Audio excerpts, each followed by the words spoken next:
Hello and welcome. You're with the Election Unlocked, our show where we bring you all that's happening on the election campaign trail in Battleground 2023. First, before anything else, the headlines on the Election Unlocked. Prime Minister Narendra Modi hits out at the Chhattisgarh Chief Minister Bhupesh Baghel over the Mahadev betting app scandal. Asks if Mahadev is sending money to Delhi. जांच एजेंसियों के छापों में रुपयों के ढेर पकड़े गए हैं। यहां के मुख्यमंत्री के करीबी जेल में बंद है। In state of war, Madhya Pradesh, Rahul Gandhi hits back at Prime Minister Modi, accuses the BJP of being anti-OBC. The OBC factor is still the Congress's key plank for Rahul Gandhi at least. अब जैसे ही मैंने नरेंद्र मोदी जी से कहा parliament में कि भैया एक काम कीजिए, ये जाति जनगणना कर लीजिए, जनगणना की बात, जाति जनगणना की बात नरेंद्र मोदी जी के मुंह से नहीं निकलती। Politics also escalates in Telangana over the Congress's minority declaration. The BRS says the Congress is betraying minorities. Novesi calls it a poll gimmick. Congress hits back, says KTR trying to mislead minorities.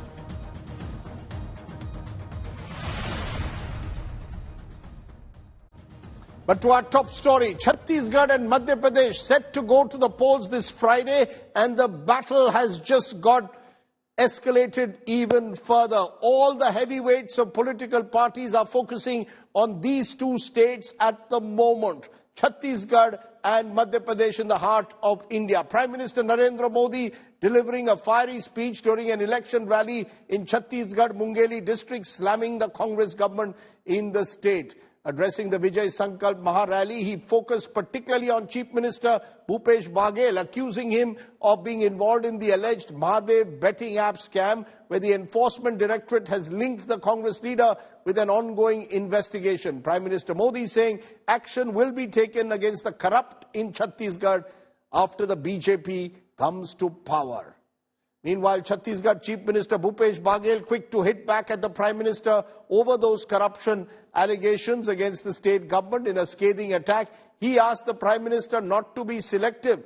Baghel suggested that the Prime Minister should first take action against former Chief Minister of Chhattisgarh, Raman Singh of the BJP. यहां विधानसभा उम्मीदवारों को टिकटों देने को लेकर कांग्रेस में जो खेल हुआ है, उसके तो ऑडियो चल रहे हैं। एक एक टिकट बेचकर कांग्रेस के नेताओं ने कितने पैसे ऊपर तक पहुंचाए हैं, इसका सच भी जनता के सामने आना चाहिए। करप्ट पहले है तो मोदी जी से मैं कहना चाहता हूं कि रमन सिंह के पहले खिलाफ कार्रवाई कर ले। वो सेलेक्टिव कार्रवाई न करे, करना है तो हेमंत विश्व शर्मा के खिलाफ कर ले, अजीत पवार के खिलाफ कर ले, और जो लोग जो मोदी वाशिंग पाउडर में धुल के आए ना, उस पर पहले कार्रवाई कर ले, उसके बाद फिर बात करें। Let's turn from Chhattisgarh to Madhya Pradesh, where Congress leader Rahul Gandhi has been focusing a lot of his attention. Today he slammed Prime Minister Modi over the caste census, calling the BJP anti-OBC. The Prime Minister in his Chhattisgarh rally hit back at the Congress, saying that they hate the OBC caste and despite court orders refused to apologize to the OBC community. The caste card is clearly heating up in the poll campaign in the last leg in both states. Listen in to the Prime Minister versus Rahul Gandhi tussle on the OBC census. अब जैसे ही मैंने नरेंद्र मोदी जी से कहा parliament में कि भैया एक काम कीजिए, ये जाति जनगणना कर लीजिए, उस दिन के बाद नरेंद्र मोदी जी कहते हैं, भैया भाषण में कहते हैं हिंदुस्तान में कोई जात नहीं है, हिंदुस्तान में सिर्फ गरीब है। और जनगणना की बात, जाति जनगणना की बात नरेंद्र मोदी जी के मुंह से नहीं निकलती। तो मैं आपको यहां गारंटी देना चाहता हूं कि जैसे ही हमारी सरकार दिल्ली में आएगी, नेशनल लेवल का जाति जनगणना हम करके दे देंगे। और मध्य प्रदेश में जैसे ही सरकार आएगी जाति जनगणना का काम हम मध्य प्रदेश में शुरू कर देंगे। यहां विधानसभा उम्मीदवारों को टिकटों देने को लेकर कांग्रेस में जो खेल हुआ है उसके तो ऑडियो चल रहे हैं। एक एक टिकट बेचकर कांग्रेस के नेताओं ने कितने पैसे ऊपर तक पहुंचाए हैं, इसका सच भी जनता के सामने आना चाहिए। Let's turn from there to the state of Telangana, which is gearing up for elections that will take place there on the 30th. Now, politics has escalated in Telangana over a declaration for minorities made by the Congress party. The BRS is accusing the Congress of actually working against the minorities. The Congress hitting back, alleging that the KCR government is trying to mislead the community. Remember, Telangana has about a 13-14% minority population, and in Hyderabad in particular, the minority vote is crucial. Take a look at how both sides are battling for the support of the minorities.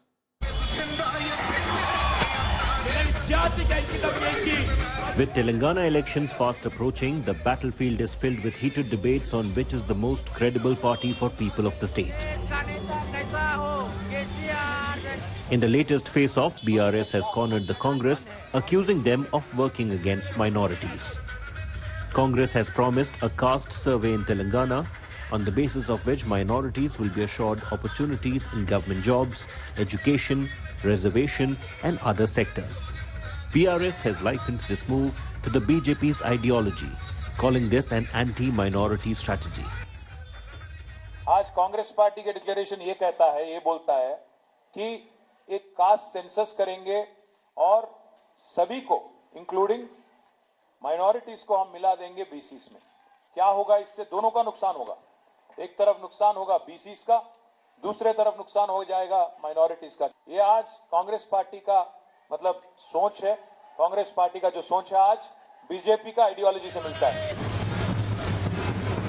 In a bid to consolidate minority votes, the Grand Old Party has presented its minority declaration, which includes Sikh and Christians. They've increased minority welfare budget to 4,000 crore, promised financial aid up to 1 lakh for students completing higher education, monthly honorarium of 12,000 for priests of all religions, schemes for newlyweds, etc.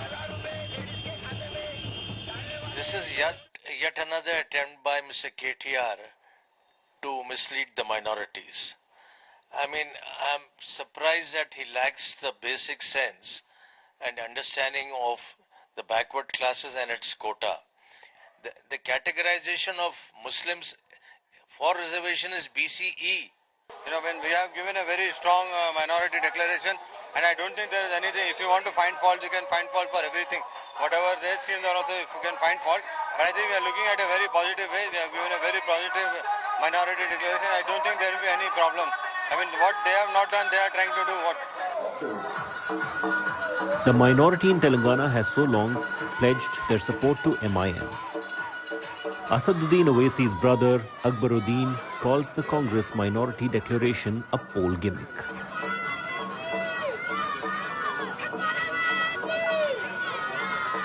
Hindustan में सबसे ज्यादा अगर किसी ने इख्तिदार को हासिल किया और रियासत आंध्र प्रदेश में भी, तो सबसे ज्यादा हुकूमतें अगर रही हैं तो वो कांग्रेस की रही हैं। तो उन्होंने कुछ काम नहीं किया। अगर काम किया होता तो उनके पास काम रहता था बताने के लिए। सिर्फ एक वोट बैंक की तरह कांग्रेस ने इस्तेमाल किया। The battle lines are drawn for November 30th. It will be interesting to see which party ultimately wins the people's mandate. With Abdul Bashir, Bureau Report, India Today. Okay, let's stay with Telangana for a moment because our newsmaker today comes from Telangana. Why Sharmila of the YSR Telangana party is an interesting political figure at the moment. Remember, she's the sister of YS Jagan Mohan Reddy, the Chief Minister of Andhra Pradesh. While Jagan Mohan Reddy is taking on the Congress in his state, YS Sharmila has decided to opt out of the election race in favor of the Congress. What is the politics of the sister of Jagan Mohan Reddy? I spoke to her at our Telangana roundtable. Listen in to her answers.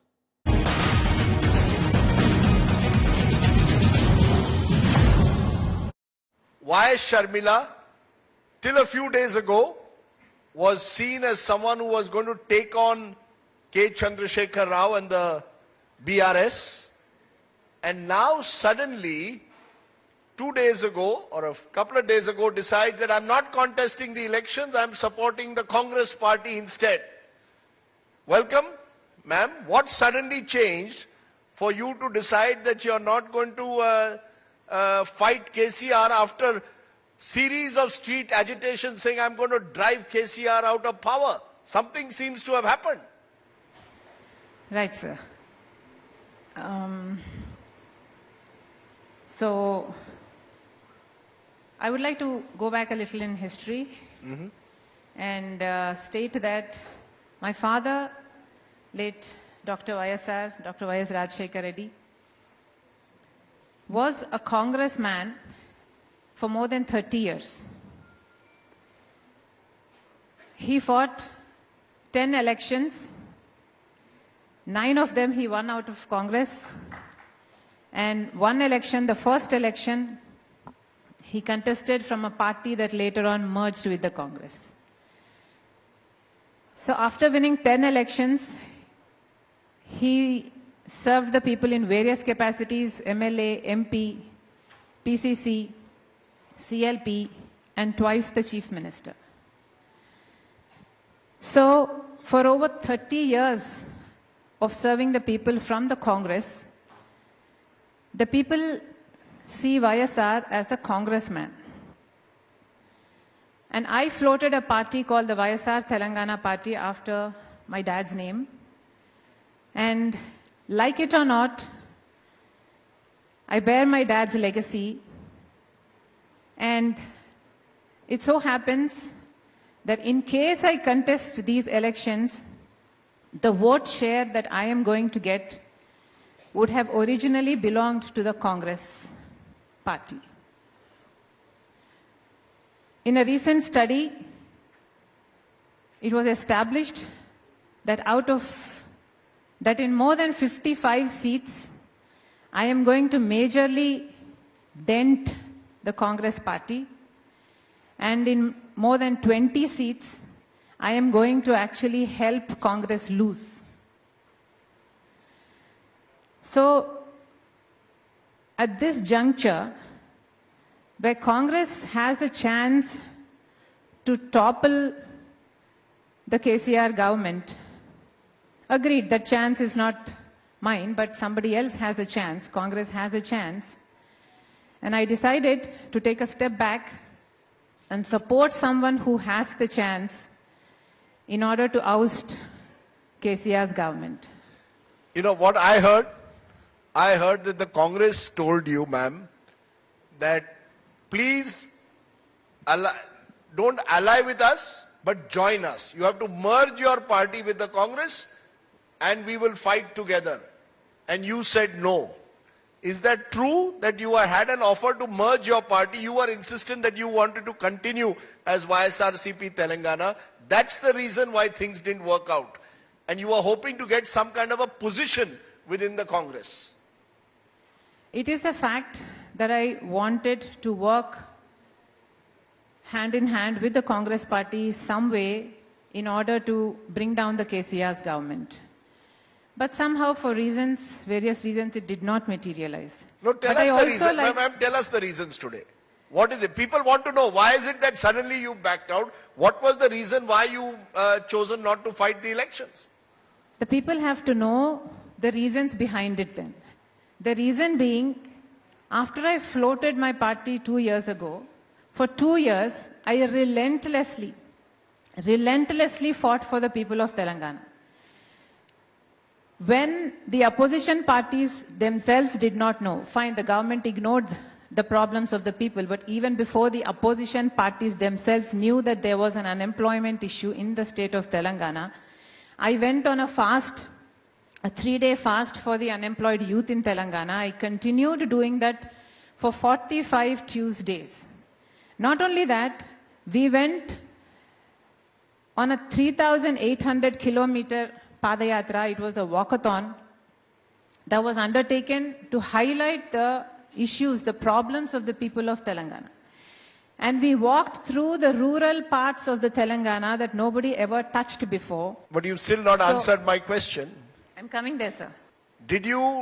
Is it true that you were offered to join the Congress and you refused the offer? Straight question, straight answer. I wanted to work with the Congress. I wanted to have an alliance with them. But being a new party, my party is just 2 years young, and we did not even have a symbol that was established. Congress was not keen because they saw the risk of a new party. It is true that they asked for a merger. While the talks were still going on, I was not sure that a party should merge for the reason of one election. Because an election is a very small issue and it only happens for a time period, a time frame. A party is a much bigger thing than a political interest. So it did not pan out because we did not want something, we did not agree on something permanent. No, but I really have to press you on this because the buzz is that part of the issue is your brother. He runs the YSRCP, he's the Chief Minister of Andhra Pradesh, and it would be very awkward to have Jagan Mohan Reddy targeting the Congress every day, taking on the Congress every day in Andhra Pradesh, and in neighboring Telangana, sister has merged with the Congress. Was that part of the problem? How is this relationship between you and your brother? You seem to have separated geographically. It's a very interesting. He takes over Andhra, you take over Telangana. Have the two brother-sister come to some kind of an arrangement? And is that the problem? No, sir. It happens that I have been brought up in Telangana, I have studied in Telangana, I married in Telangana, I bore my son here, I bore my daughter here. I belong in Telangana. My life has always been here. My life has always been here. My past is here. My future is going to be here. I belong here. So there is no way you can connect me to any other place. You have no connection with Andhra? I mean, your brother is the Chief Minister of Andhra Pradesh. Correct. And you are telling me that you do have no connection. You are. Let me tell you, sir, every Telugu individual has some connection in Andhra. Am I right or wrong? Every individual, Telugu individual here has some kind of connection to Andhra. We are like brothers and sisters. We are like brotherly states. Like literally we are like a brother and sister or brother and brother. Telangana and Andhra are like that, and that's what we decided to be, and that's what we decided we will be when we broke away as two different states. And we don't have any problem with that. But where my roots are, where I belong in Telangana. Well, Jagan Mohan Reddy happens to be the Chief Minister of Andhra Pradesh, and the people of Andhra Pradesh will decide if they want to continue with Jagan Mohan Reddy or the referendum they want to change. They are most welcome to do it. But as far as I am concerned, I am connected with the people of Telangana. I have launched a party in the name of Telangana, which is called the YSR Telangana Party. I am here to stay in Telangana, and I am going to continue fighting for the people of Telangana, and my every decision is going to be based in the interest of the people of Telangana. You're with the elections unlocked. Let's turn now to the poll-bound state of Rajasthan, where, remember, elections take place on the 25th of November. One person who's in the eye of public attention is the Congress leader, Sachin Pilot. Remember, the Pilot-Gehlot war has dominated a lot of the narratives in the early years of this government. Mr. Pilot is contesting this time, once again, for the second time, from the city of Nawabs, from the city of Tonk, or the town of Tonk. Here, of course, the battle is both rural and urban, because this is a seat with a large minority population, but also with a strong Gujjar community, which Sachin Pilot belongs to. Take a look at today's ground report from Tonk.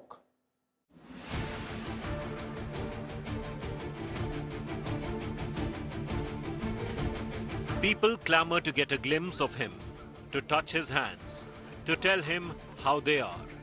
Because Tonk in the past 5 years seem to be proud of the choice they made in their MLA, Sachin Pilot.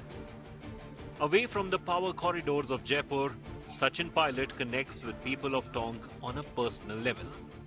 There was a BJP MLA here in a BJP government, but once we won from here, we were able to bring in a lot of development. Of the 2.45 lakh voters, close to 50% are Muslims, Gujars and scheduled caste. In 2018, Sachin Pilot won Tonk Assembly seat with a margin of 54,179 votes. It was the highest winning margin for the year for any candidate in the state. The credit goes to the solid backing he received from the minorities and Gujar community. सब बढ़िया। हाँ, क्या क्या करवाया उन्होंने?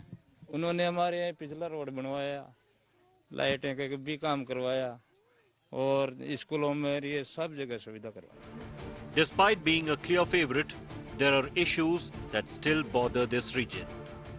देखिए, pilot साहब को अभी भी कुछ ध्यान देना बाकी है यहाँ पर, क्योंकि सरकार में अभी भी थोड़ा पेपर लीक वगैरह कुछ चला था यहाँ पे। हालांकि वो बीजेपी सरकार में भी होता है, लेकिन कांग्रेस सरकार को बहुत ध्यान देने की इसमें जरूरत है।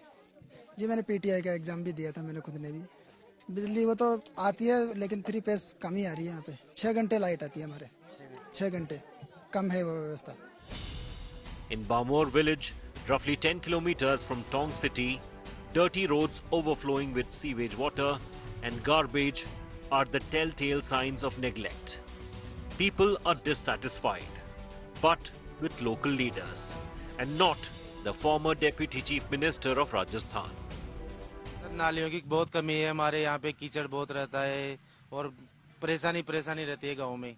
ज्यादा ध्यान दिया नहीं जाता गवर्नमेंट की तरफ से। कहते हैं भाई पूरा काम करवाओ, कोई जिम्मेदार बताओ, जिम्मेदार आदमी आके हमें बताएगा तो हम काम करवाएंगे, लेकिन गांव में सरपंच भी ध्यान नहीं देते। कुछ उनकी भी कमी है, वो भी बाहर के हैं ना, लोकल नहीं है ना, इसी वजह से थोड़ी परेशानी है यहाँ पे। BJP has changed its candidate against Sachin Pilot this time. Ajit Singh Mehta is pitching his campaign as insider versus outsider. उनका अपना बेटा, स्थानीय व्यक्ति, उनका भाई जो 24 घंटे उनके लिए उपलब्ध है, और एक वो व्यक्ति जो 54,000 से जीतने के बाद 54 बार टॉप के अंदर नहीं आया। उसको पता नहीं है कि उसके पास 100 लोगों के मोबाइल नंबर किसी जनता के पास उसके नहीं होंगे, उससे कभी किसी ने बात नहीं की। उसका पीए हमेशा बात करता है। Time will reveal who will win the heart of Tonk Assembly constituency, from where last Mr. Pilot had defeated Yunus Khan and won the elections by a margin of 54,000 votes. With camera person Nikhil Sharma from Tonk, Jai Kishan Sharma, India Today. That's all the time we have for this edition of Elections Unlocked. But before I leave, I want to leave you with a fascinating story of how a voter in Bhopal's Govindpura constituency greeted a Congress candidate, Ravindra Sahu, with an onion garland. That's right, onion garland, protesting against the price rise of daily necessities, including the humble onion. The candidate accepted it, continued with his campaign wearing the onion garland. Remember, of course, the Congress is trying to make much out of price rise. So this may well have been stage managed by the Congress candidate. For now, stay well, stay safe. Thanks for watching the Elections Unlocked. Bye for now.